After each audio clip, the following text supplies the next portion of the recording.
Nanny McPhee Returns is just that. The return of the world's most famous movie nanny since Mary Poppins. Where are we? We're in the land of Pooh.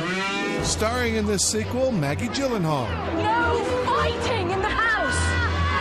The person you need is Nanny McPhee. Nanny McPhee? Nanny McPhee. Nanny McPhee. Nanny McPhee. I am Nanny McPhee. Emma Thompson returns to the role of the title character. She also co-wrote the film and helped cast I'm in it. charge here, and I don't need some nanny to help. I went to lunch at Emma's house when Peter was shooting An Education in London, and I left with the script. You know, she kind of said, actually, she said to me, Mrs. Green should look exactly how you look right now. Good evening, Mrs. Green. Oh, you're it! I mean, I think the thing that I particularly loved about it, aside from just it's so human, it's so respectful to kids and what's really happening with children.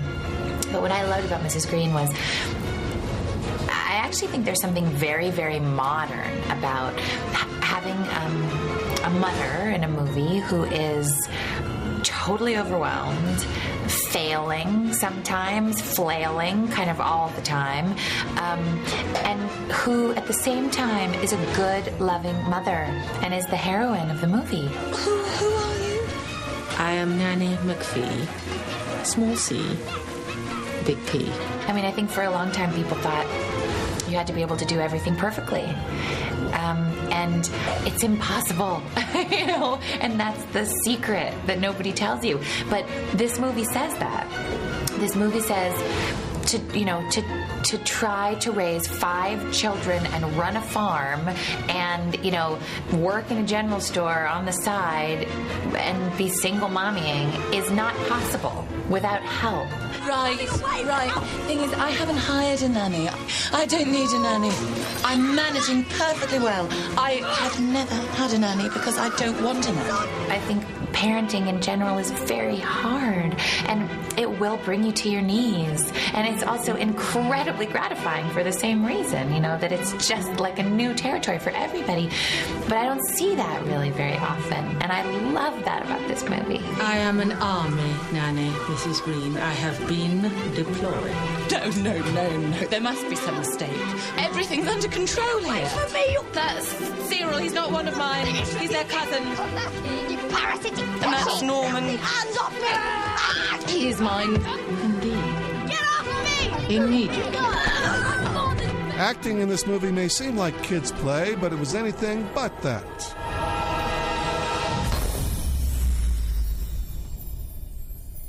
It's a children's movie, but Emma wrote, long, complicated scenes that require proper acting, and then, to be often the only grown-up in the scene with 5 kids and pigs and goats and elephants, some of them imaginary and some of them real. If something's supposed to fall on your head, you need to be standing where the thing's supposed to fall on your head when you say the line before it's supposed to fall on your head.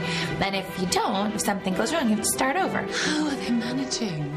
You must be exhausted. Do sit down. I'm making some tea. It was incredibly technical, and at the same time, in order to work, had to be really free and really alive. So it was hard work, They came up with all the arrangements for themselves. And Maggie does the 2 things actors are never supposed to enjoy on a film set: work with kids and animals. How on earth did you do it?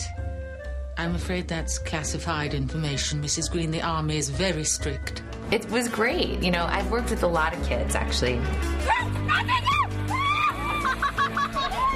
I feel like I don't believe that children are best when they're sort of little, professional, perfectly behaved actors. I think that kids work in movies when they're kids and when they seem like kids and when they're allowed to be free and allowed to do all the things that children really do.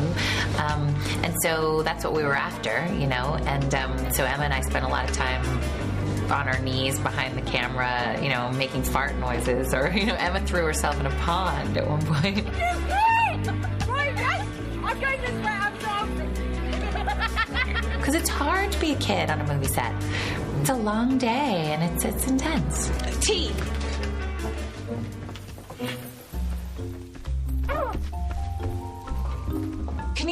I haven't even a plain old biscuit. Oh, you're not leaving us, are you? Certainly not. Mostly the animals were the kids for me.